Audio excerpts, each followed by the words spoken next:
আরজিকর কাণ্ডে দোষীদের দৃষ্টান্তমূলক শাস্তির দাবি নিয়ে বৈকাল ৬ ঘটিকায় রাস্তায় নামলেন ছাত্র ছাত্রীরা।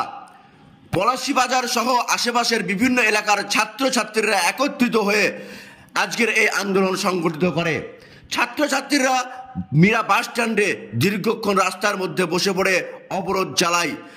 ছাত্রছাত্রীদের একটাই দাবি, তারা সুবিচার চায়। আরজিকর কাণ্ডে দোষী ব্যক্তিদের দৃষ্টান্তমূলক শাস্তির দাবি নিয়ে আজ পলাশীবাজারের পথে নামলেন বিভিন্ন এলাকার ছাত্রছাত্রীরা। দেখুন সেই ছবি পলাশী নিউজের পর্দায়।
আমাদের